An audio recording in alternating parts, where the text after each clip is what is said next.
그런즉 씨 뿌리는 비유를 들으라. 아무나 천국 말씀을 듣고 깨닫지 못할 때는 악한 자가 와서 그 마음에 뿌려진 것을 빼앗나니 이는 곧 길가에 뿌려진 자요 돌밭에 뿌려졌다는 것은 말씀을 듣고 즉시 기쁨으로 받되 그 속에 뿌리가 없어 잠시 견디다가 말씀으로 말미암아 환난이나 박해가 일어날 때에는 곧 넘어지는 자요 가시떨기에 뿌려졌다는 것은 말씀을 들으나 세상의 염려와 재물의 유혹에 말씀이 막혀 결실하지 못하는 자요 좋은 땅에 뿌려졌다는 것은 말씀을 듣고 깨닫는 자니 결실하여 어떤 것은 100배, 어떤 것은 60배, 어떤 것은 30배가 되느니라 하시더라. 지난주일에는 우리 교회가 비상 상황을 맞은 지 한 3년, 근 3년 만에 하나님의 은혜로 공동의회가 열려서 김석호 목사님을 담임 목사님으로 청빙하기로 결정했습니다. 이제 청빙의 법적 절차를 밟기 위해서 서문교회 교인 전체가 청빙 서류에 서명을 해 주셔야만 청빙 절차가 이제 마무리됩니다. 적어도 과반수가 서명을 해야 됩니다. 지난주일 공동의회에 불참했던 분도 서명을 참여하셔야 되고 지난주일에 혹 반대했던 분도 서명에 참석하셔야 됩니다. 왜냐하면 지난주에 혹 반대한 분들은 반대를 관철하기 위해서 반대한 게 아니라 우리 교회 의사가 어떤 건가 하나님의 뜻을 찾기 위해서 반대한 것이고 이제 우리 교회 결정이 가결로 결정됐으니까 가결이 우리 교회 결정입니다. 따라서 이제 누구나 다 청빙 서류에 사인을 해서 이분을 우리가 모시렵니다. 이렇게 청빙서를 만들어 노회에 보내야 이제 노회가 허락해 주는 겁니다. 이번에 담임 목사님 모시게 된 것은 그동안 청빙위원회가 훌륭한 목사님을 모시려고 오랫동안 무진 애를 쓴 결실이고 또 여러분께서 그동안 기도하며 묵묵히 잘 참고 기다려 오신 결실이라서 감사합니다. 지난주일 광고 시간에 제가 예를 든 이야기를 기억하시는지 모르겠습니다. 어느 회사에 직원이 한 500명 되는 사장님이 있는데 지점이 100개가 있다고 칩시다. 그 사장님은 성실한 분이고 똑똑한 분이어서 그 100개 지점에서 올라오는 보고를 늘 받습니다. 또 가끔씩 방문해서 확인도 합니다. 그리고 500명의 직원에 대해서 그 이름, 그 형편, 그분들의 특기와 능력을 파악하고 있습니다. 그런데 어느 날 어느 지점에 문제가 발생했습니다. 그러면 그 사장님은 어떻게 하겠습니까? 그 지점의 문제와 직원의 능력을 다 아는 분이 사장님이고 또 그 사람을 적임자를 거기에 파견할 수 있는 명령권을 가진 분이 사장님입니다. 그러기에 이 지점에 누구를 보내야 하겠구나 하는 생각만 하고 말지 않고 당장에 그리 발령을 내서 거기서 그 문제를 수습하게 할 것입니다. 마찬가지로 하나님은 모든 교회의 주인이시고 모든 목사님들의 주인입니다.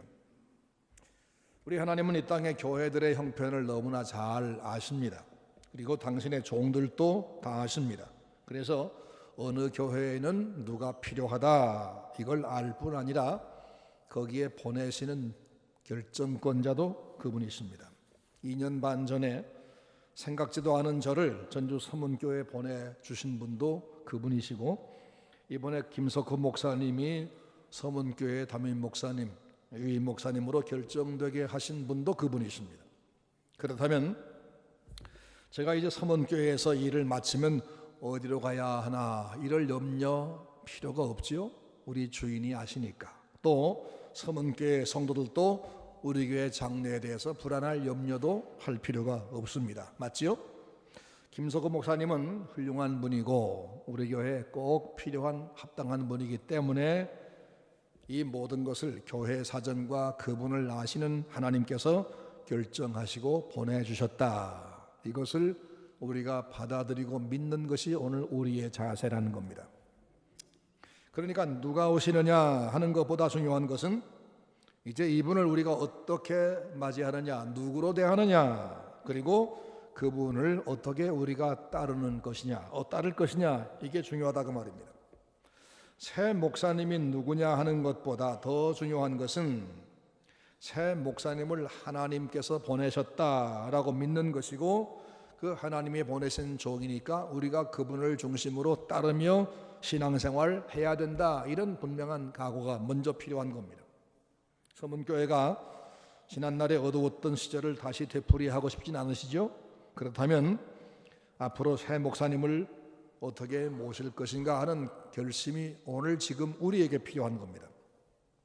언젠가 제가 심모든 한가람교회 금요 기도회에서 한 청년이 찬양 인도를 했었습니다. 근데 그 청년은 지적으로 좀 모자란 부분이 있는 청년입니다. 그 가족이 다 그런 가족입니다. 그 가족을 내가 알고 그 아이의 성장 과정을 알고 있는 나는 저 아이가 과연 찬양을 잘 인도할까 하는 한편의 염려도 있고, 왜 부목사님이 저 사람을 세웠을까 하는 생각도 약간은 했습니다. 그 청년이 찬양을 잘하는 것도 아니고 말이 유창한 청년도 아닙니다. 그런데 비록 더듬더듬하지만 분명하게 다 같이 하나님을 찬양합시다 하면서 찬송을 인도하니까 온 성도가 어느 누가 인도할 때보다 훨씬 더 진지하게 찬송하는 것을 제가 보았습니다. 그리고 저도 역시 참 은혜스럽게 함께 찬양한 적이 있습니다. 앞에 선 사람이 탁월하지 않으면 어떻습니까? 그가 진지하게 하나님을 찬양하면서 눈물을 흘리며 찬송 인도하는데 누가 따르지 않겠습니까? 저는 아멘 아멘 하면서 어느 때보다 더 은혜스럽게 찬송한 기억이 있습니다. 누구를 세웠든지 그가 하나님을 찬양하자 하면서 찬송을 인도하면 함께 찬송하면 되고, 그가 하나님께 순종하자 그러면서 하나님의 말씀을 따복따복 가르쳐주면 순종하면 되는 거 아닙니까? 그러면 하나님이 은혜를 주시는 겁니다. 그게 교회입니다. 김석호 목사님은 저도 모르는 분이고 청빙위원도 모르는 분이지만 청빙위원들의 귀에 좋은 소문으로 그분이 훌륭하다 들려오게 하셨고 확인하고 그리고 모신 겁니다. 그렇지만 새 목사님이 혹시 저보다 임 목사보다 경험이 적어서 어떻게 할까 그런 걱정하는 분도 있을 겁니다. 그거야 당연하지 않습니까? 저는 근 40년 목회를 한 경험이 많은 사람이고 김 목사님은 경험이 없을 뿐입니다. 경험은 시간 지나면 쌓이는 겁니다. 그건 문제거리가 안 됩니다. 또 어떤 외부적으로부터 문제가 올 수도 있을 겁니다. 하지만 그건 문제가 아닙니다. 태도, 문제는 우리의 태도입니다. 우리 성도가 어떻게 새 목사님을 하나님이 우리 교회에 맞춤으로 보내신 분이라고 믿고 그분의 말씀을 얼마나 하나님의 말씀으로 받아들이고 따라갈 것이냐, 이게 중요합니다. 목사님이 하는 일 중에 가장 큰 일은 말씀을 가르치는 일입니다. 그리고 성도가 할 일이 뭐냐? 성도의 가장 큰 일은 그 말씀을 받아서 순종해 사는 겁니다. 그 말씀 어떻게 받고 어떻게 믿고 어떻게 사느냐, 이것이 서문교회 장래와 여러분의 장래를 결정할 것을 기억하시기를 바랍니다. 오늘 본문은 씨 뿌리는 비유라는 유명한 말씀입니다. 천국 복음이란 씨앗이 뿌려졌는데 그 씨앗이 떨어진 땅의 형편이 네 종류였다. 똑같은 씨앗이 떨어졌는데 길가, 돌짝밭, 가시덤불, 그리고 좋은 땅, 이런 네 가지의 땅의 종류에 따라서 열매 맺는 상황이 전혀 달랐다는 겁니다. 아무리 좋은 목사님이 오셔서 잘 가르칠지라도, 아니 천사가 와서 천사의 말을 할지라도 그 성도들이 어떻게 받아들이느냐, 그 성도의 마음 상태에 따라서 결과는 영 달라진다는 겁니다. 한 농부가 씨를 뿌리러 나갔습니다. 씨라고 하는 것은 구원과 천국을 이루는 복음, 하나님의 말씀을 의미합니다. 하나님 말씀. 그런데 그 복된 말씀을 받아들이는 밭의 종류가 넷이 있었다. 길가, 돌밭, 가시밭, 그리고 옥토였다. 이 밭들은 사람의 마음의 상태를 말합니다.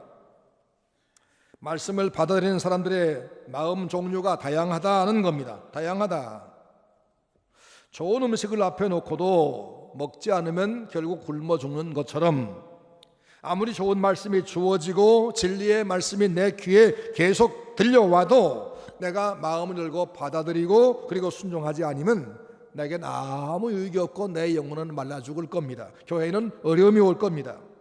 그러므로 우리가 하나님 말씀을 받아들여야 되는데, 거기에 중요한 것은 내가 먼저 그 목사님을, 하나님이 보내신 우리 교회의 목사님, 하나님이 내게 말씀하는 정규 채널, 이렇게 받아들이지 아니하면 그분 전하는 말씀도 내가 받아들일 수가 없다는 것, 이것부터 먼저 기억하시기 바랍니다. 그리고 우리의 심성을 준비시키기 위해서 하나님의 말씀을 대하는 4가지 밭의 모습을 살펴보겠습니다. 첫째는 길가와 같은 마음이 있습니다. 이 길가는 굳은 땅입니다. 사람들이 계속 다니면서 밟고 또 밟고 하루에도 수백 명씩 밟아서 아주 딱딱하게 되어버린 땅입니다. 거기 씨가 떨어졌습니다. 부드러운 그 씨앗을 덮어줄 흙이 없습니다. 그러니까 그냥 씨앗이 노출되어 있는데 날아가던 눈 밝은 새가 주워 먹어버렸습니다. 끝난 겁니다. 오늘 하나님 말씀을 우리가 다 똑같이 듣고 있습니다. 같은 자리에서 같은 본문으로 같은 목사에게 같이 듣습니다. 그런데 결과가 영 다를 수 있습니다. 어떤 사람은 말씀을 듣고는 오늘 참 말씀의 은혜를 받았습니다 하면서 눈물 글썽이며 감사하며 돌아갑니다. 근데 또 어떤 사람은 마음에 전혀 다가온 게 없습니다. 말씀을 듣긴 들었는데 이쪽 귀로 들어갔다가 이리 나갔습니다. 남은 게 없습니다. 또 누구는 오늘 설교는 아무개 집사가 꼭 들어야 될 말씀인데 왔나 모르겠네, 두리번. 오늘 설교는 그 아무개 사장이 들어야 할 말씀인데 하고는 말씀이 자기와는 상관이 없고 누구에게는 저게 필요하다 하면서 말씀을 밀어내고 던지고 그리고 떠넘기고 합니다. 말씀을 듣긴 듣습니다. 그러나 그 말씀을 저 멀리 던져버렸습니다. 자기와 연관해서 그 말씀을 생각하지 않았습니다. 자기에게 말씀을 적용하려고 하지 않았습니다. 그러므로 그 생활의 변화가 전혀 없습니다. 말씀을 받아들이지 못한 이유가 뭡니까? 사람들이 많이 밟아서 단단해졌기 때문에, 굳어서 거기는 그 씨앗을 덮어줄 부드러운 흙이 없었다는 겁니다. 그러면 사람의 마음이 굳어지는 이유가 뭐냐? 2가지가 있는데, 하나는 잦은 실망입니다. 세상이 하도 험해서 사람들에게 하도 많이 속아서 채이고 찢기고 모든 풍랑에 시달리다 보니까 마음이 굳어버렸습니다. 그래서 모두가 다 못 믿을 것처럼 생각됩니다. 하나님의 말씀도 교회도 목사도 믿어지지가 않습니다. 험하고 거친 사회 환경 속에서 오래오래 거기 실망하다 보니 세상에 아무것도 마음에 받아들일 생각이 없습니다. 목사가 말을 해도 믿지도 않고 존경하지 않으면 그 말씀이 마음에 들어올 리가 없는 거지요. 오히려 변명하고 반박할 것만 생각하지요. 바로 이렇게 되고 있을 때 사탄에 의해서 그만 그 말씀은 거둬져 갑니다. 또 하나의 이유는 죄 때문입니다. 죄는 사람의 마음을 아주 단단하게 강팍하게 합니다. 죄는 말씀을 받는 것을 거부하게 하고 불의를 사모하게 합니다. 죄는 하나님과 나 사이를 가로막습니다. 말씀이 내 안에 들어오지 못하게 가로막고 내 생각이 주님께로 향하지 못하게 막습니다. 그리고 더 허무한 생각, 더 죄된 생각을 온통 내 마음에 채우는 것이 죄입니다. 하나님 말씀을 좀 생각해 보려고 하면 어느새 험한 생각이 꽉 차서 말씀 잊어버리게 되고, 선한 봉사하려고 하면 어느새 내 손에 죄가 잡혀 있습니다. 귀에 말씀이 들리지 않고 손에 선한 일이 잡히지 않으면 그는 아무리 교회를 다녀도 그 삶이 변할 수가 없는 겁니다. 여러분 혹시 무엇 때문인가 여러분 마음이 이미 굳어져 있지 않습니까? 그래서 길가와 같은 마음이 아닙니까? 말씀이 귀에 들어오지 않고 선한 생각이 내 안에 머물러 있을 수가 없고, 그래서 남들이 은혜를 받았다, 감동했다, 뭐 해봐야 내게 아무 감각이 없습니까? 그러면서 그동안 목사 탓, 교회 탓, 장로 탓만 한 거 아닙니까? 우리는 이 굳어진 마음을 개간해야 합니다. 딱딱한 땅에는 아무리 씨앗을 들어 부어도 소용없습니다. 그러므로 우선 내 마음이 이 굳은 땅같이 된 것은 아닌가, 마음밭을 개간하는데 힘써야 됩니다. 마음을 뒤엎는 것은 회개입니다. 잘못을 깨닫고 그것을 입으로 고백하고 그리고 그것을 버리는 것, 이것이 회개입니다. 잘못했습니다, 다시 안 그러겠습니다 하면서 버리는 것, 이것을 하지 못하면 영영 발전이 없습니다. 고약한 죄를 내가 짓고 왔거나 내가 지금 하나님의 교회를, 하나님의 사람을, 하나님을 대적하는 마음을 갖고 왔다 할지라도 하나님 앞에 솔직히 내가 죄인입니다. 이 죄 때문에 내가 은혜를 받지 못했습니다. 제 마음이 얼마나 딱딱한지 모릅니다. 이것을 좀 용서해 주십시오. 그리고 제 마음을 좀 고쳐주세요. 고백하고 도움을 청하시기 바랍니다. 그럼 하나님은 용서하십니다. 용서받고 나면 마음이 푸근해집니다. 말씀이 귀에 들어오기 시작합니다. 그리고 그 말씀이 내 마음에 믿을 마음을 줍니다. 그러면 그 말씀이 내 안에서 싹이 트고 자라기 시작하는 겁니다. 그 마음 안에 하나님의 통치가 시작되는 겁니다. 사랑하는 여러분, 거칠고 삭막한 세상에 오래 살다 보니 사람들에게 너무 많이 시달리다 보니까 하나님의 말씀도 별로 믿어지지 않고 주의 종들도 너무 실망하다 보니 그 사람도 그 사람이겠지, 그런 마음으로 딱딱해졌으면 이제 마음을 바꿉시다. 주님께서 우리 교회에 나에게 골라서 보내시는 주의 종이 오신다. 그분이 나를 위해서 말씀을 준비하고 기도하고 내게 말씀을 주신다. 그 말씀이 하나님이 내게 하는 정주 채널의 방송이다. 하나님 앞에 마음을 갈아엎고 새 자세로 이제는 말씀을 받기 시작해서 여러분 모두의 마음이 좋은 밭이 되시기를 바랍니다. 둘째는 돌밭 같은 마음이 있다 그랬습니다. 제주도는 여자 바람 그리고 돌이 많다 그래 삼다도라 그럽니다. 근데 이스라엘 땅은 돌이 더 많습니다. 돌로 된 산들이 많습니다. 경사가 심하고 그리고 또 강우량이 아주 적습니다. 어떤 것은 바위, 밑에가 바위 큰 안반인데 그 위에 흙이 한 1, 2cm 약간 덮여 있어서 그냥 땅으로 보이지만 사실은 돌멩입니다. 바로 그런 곳을 돌밭이라 그렇게 여기 말씀한 겁니다. 돌밭. 그 돌밭에 씨가 뿌려졌습니다. 얇지만 흙은 있으니까 잠시 싹이 트긴 텄습니다. 반짝하는 신앙인처럼 쉽게 싹이 텄습니다. 그리고 뿌리가 내리기 시작합니다. 설교 들을 때 고개를 끄덕입니다. 말씀 들을 때 재빨리 알아차립니다. 아하, 이런 뜻이구나. 그리고 그걸 받아들이고 아멘, 아멘도 합니다. 근데 문제가 뭐냐? 뿌리가 깊지 못하다. 뿌리 내릴 수가 없다는 겁니다. 얇은 흙 위에 얇은 흙 바로 밑에 바위가 받치고 있어서 뿌리가 나긴 났지만 깊이 들어갈 수 없는 것처럼 하나님의 말씀을 받을 때 받기는 받았는데 깨닫긴 깨달았는데 마음속 깊이 그 말씀이 뿌리 내리지 못한다. 죄 때문에 가슴을 열고 울면서 회개한 경험이 없으면, 하나님 말씀을 순종하기 위해서 고난을 각오하고 고난 당해본 경험이 없으면, 말씀 읽다가 구원의 감격에 겨워서 눈물을 내본 경험이 없으면 그는 뿌리가 아직 얕은 겁니다. 겉으로 교회 생활을 열심히 하는 것처럼 매주일 결석하지 않고 할지라도 뿌리가 얕은 신앙은 언젠가 말라버리고 맙니다. 우리 전주 소문교회 성도 중에는 뿌리 얕은 성도가 없기를 바랍니다. 보통 때는 모릅니다. 그러나 가물면 금방 말라 죽습니다. 태풍이 불면 금방 뿌리가 뽑혀 날아갑니다.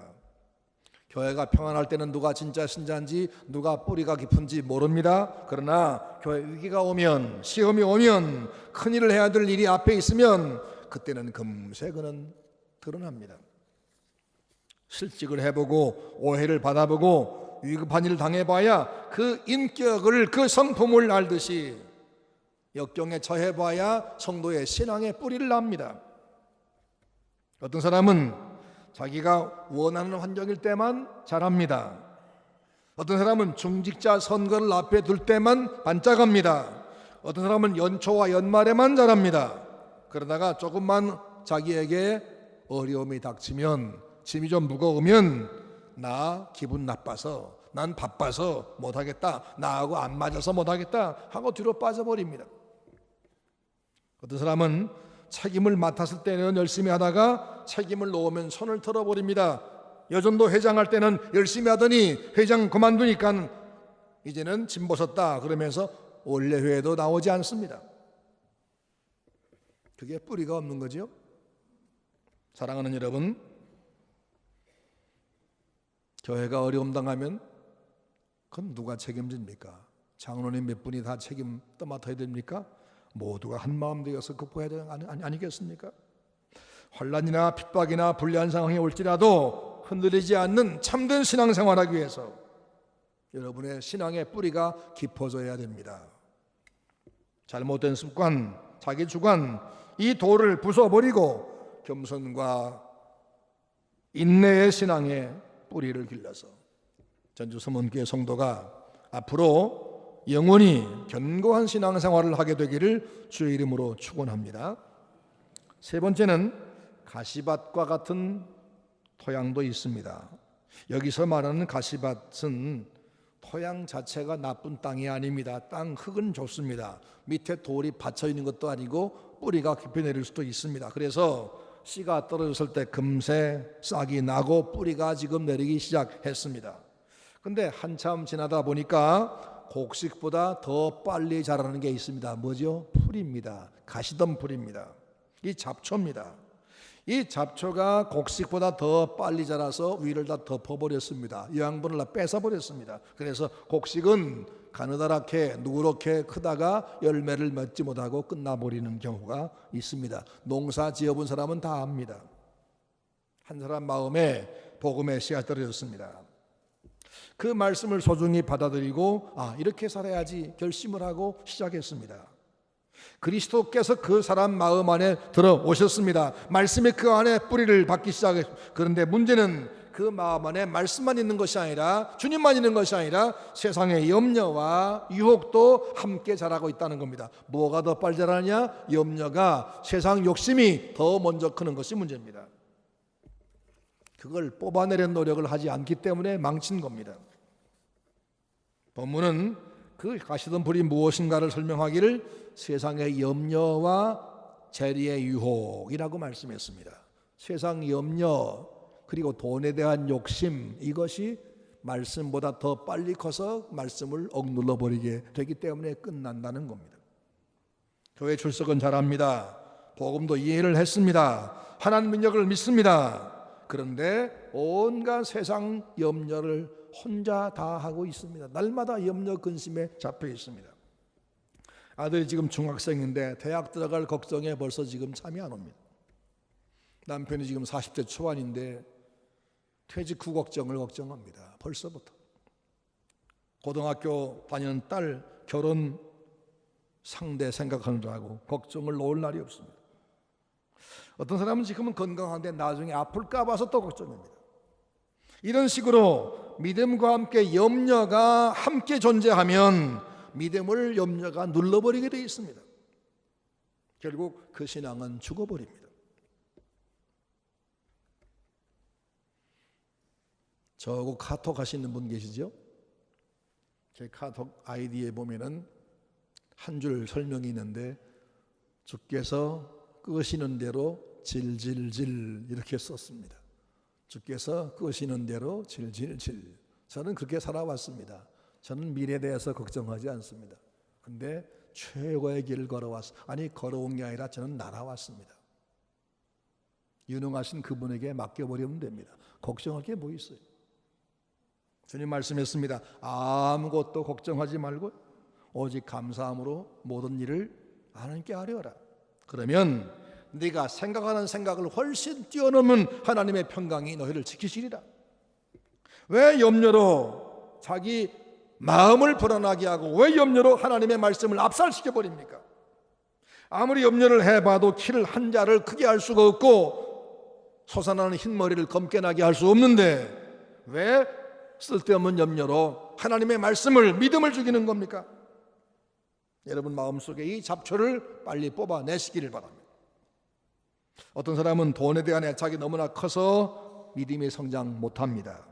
복음을 이해했습니다. 믿음도 가졌습니다. 예수 공로 외에는 죄 사함 받는 일이 없음을 믿습니다. 자기는 죄인이고 예수밖에 구주가 없는 걸 확신합니다. 우리가 죽으면 그만이 아니고 천국 갈 것도 믿습니다. 그런데 문제는 돈에 대한 애착이 너무 심한 겁니다. 주일날 교회 나와 예배 드립니다. 용단 내려서 주일날 가게 문 닫고 교회 왔습니다. 그런데 말입니다. 예배 드리자니 오늘 옆집은 문 열고 영업하는데 우리 손님 다 그리 갈 텐데 그 집 얼마 벌었을 텐데 이 생각이 그만 떠나질 않습니다. 그것 때문에 마음이 다 그리 가 있습니다. 교회에서 기도회를 한다. 우리 구역이 구역 찬양하니까 모이자. 귀에 들어오지 않습니다. 지금 돈 버는 일이 급하기 때문입니다. 누구 도와주자. 인색해서 거기 참여 못합니다. 그러나 누가 어떻게 돈 벌었단다. 여기는 귀가 막 커집니다. 주님은 말씀했습니다. 재물을 사랑하는 것이 일만하게 뿌리가 된다. 경고하신 겁니다. 세상 염려와 물질의 유혹에 마음을 열어두고 살면 아무리 하나님 말씀이 내 안에 들어와도 그거 다 뺏기고 맙니다. 염려에게 짓눌리고 욕심에 짓눌려서 여러분에게 떨어진 말씀은 주일날을 넘기지 못하고 월요일부터 벌써 다 없어지고 맙니다. 그러므로 세상 염려, 돈에 대한 욕심, 이것이 우리의 신앙의 숨통을 죄지 못하도록 이것들을 뽑아내고 하나님의 말씀, 하나님을 향한 신앙, 이건 우선으로 사는 성도가 되기를 주의 이름으로 축원합니다. 마지막으로 열매를 맺는 옥토가 있습니다. 좋은 땅은 복음을 듣자마자 곧 수용해서 그렇게 순종하는 사람입니다. 그는 길가와 같이 세상 살면서 실망한 적이 있긴 하지만 그것 때문에 모든 게 다 그렇다고 단정해버리지 않습니다. 세상은 그래도 하나님은 진실하시다. 세상은 그래도 하나님은 전능하시다. 이걸 믿습니다. 그래서 하나님을 향한 사모함, 그 믿음으로 그 마음은 여유가 있습니다. 교회 올 때 그는 기대가 있습니다. 오늘 내가 이런 문제 가지고 지난 주간 고민했는데 오늘 틀림없이 말씀 통해서 하나님은 답을 주실 거야. 그런 사모한 마음 가지고 교회를 옵니다. 설교를 시작하면 귀가 열립니다. 피곤하다가도 귀가 번쩍하기 시작합니다. 그런데 말씀 듣다 보니까 신기하게도 내가 고민하던 그 문제, 말씀으로 응답 줄 거라고 기대했던 그 말씀이 오늘 선포되는 겁니다. 야, 희한하다. 너무 감사해서 아멘 아멘 하고 받습니다. 근데 말씀을 받다 보니까 하나님의 말씀과 내 삶이 괴리가 있습니다. 내가 잘못했구나 깨달아집니다. 그러면 즉시 하나님 앞에 회개합니다. 용서해 주세요. 제가 잘못했습니다. 그래서 자기의 고집, 자기의 오류, 이것을 하나님 앞에 시인하고 그걸 버리는 노력을 계속합니다. 이렇게 되면 하나님의 말씀이 떨어질 때마다 그 삶 속에서 복으로 열매가 맺히는 것을 믿으시기 바랍니다. 그에게도 세상의 염려가 다가옵니다. 물질의 유혹이 다가옵니다. 하지만 그때마다 신속히 그걸 버립니다. 오직 하나님의 말씀만을 간직합니다. 그러면 그 일평생을 하나님의 말씀이 그를 지배하는 겁니다. 여러분 그렇게 되시기를 주의 이름으로 축원합니다. 이스라엘 땅은 돌이 많은 땅이며 경사진 땅입니다. 강우량이 적습니다. 그런데 이스라엘 사람들은 얼마나 애를 썼는지 그 땅을 옥토로 개간해서 지금 농업 수출국이 됐어요. 농산물 수출. 우리도 그렇게 해야 하지 않겠습니까? 우리의 길가 같은 다져진 마음, 돌밭같이 밑에 다 받쳐 있는 그런 세상의 염려와 근심과 그 다음에 두려움과 이런 것이 딱 받쳐 있다면 가시바 같은 마음 이거 다 개간해야 됩니다. 비록 습관적인 죄가 있고 끊을 수 없는 습관이 있고 하나님 앞에 설 수 없는 죄가 있을지라도 이걸 하나님 앞에 가서 내놓고 고백하고 그리고 버리면 하나님께서 우리에게 새 마음을 주신다고 약속하셨습니다.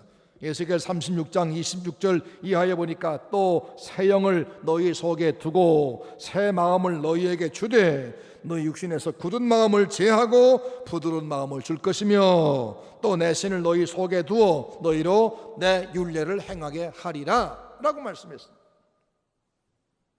새 목사님 모시고 신앙생활에 새 출발을 해야 되는 전주 서문교회는 우선적으로 할 일이 우리의 마음을 개간하는 겁니다. 우리 모든 마음을 개간해서 길가와 같은 마음은 다시 두드러 부수고 깨서 부드러운 마음으로 옥토를 준비해서 목사님이 오셔서 말씀 전할 때마다 은혜를 받고 은혜 받은 말씀으로 순종해 살아갈 때 날마다 하나님 주시는 복을 여러분 생활 속에서 경험하게 되며 교회는 행복한 교회, 은혜가 풍성한 교회, 남들이 와보고 싶은 교회, 그래서 성장한 교회 될 것을 믿으시기를 바랍니다. 가르침을 받는 자는 말씀 가르치는 자와 모든 좋은 것을 함께하라 그랬습니다. 일부에 마시고 가니까 꽃다발이 하나 와요. 누가 보내나 했더니 중고등부에서 가지고 왔어요. 조금 있으니까 또 하나가 와요. 누가 보냈나 했더니 당회에서 보냈어요. 갑자기 생각지 않게 꽃다발 2를 받았습니다. 꽃바구니 2를 받았습니다. 너무 감사합니다. 생각지 않게 내가 이런 대우를 받고 있으니 너무 감사하다 하는 생각이었습니다. 가르침을 받는 자는 말씀을 가르치는 자와 모든 좋은 것을 함께하라 하신 말씀을 실천하신 겁니다. 여러분 개인도 그렇게 하셔야 됩니다. 그러면 하나님의 말씀이 들어올 겁니다. 그 말씀이 은혜가 될 것입니다. 그래서 진리의 말씀이 날마다 역사하는 교회, 선교적 사명을 다 감당하는 교회, 이웃과 사회를 섬기는 교회 되기 위해서 온 성도가 하나가 되시고 화목함으로 힘을 모아서 사명을 감당하는 전주 서문교회가 되시기를 주의 이름으로 축원합니다.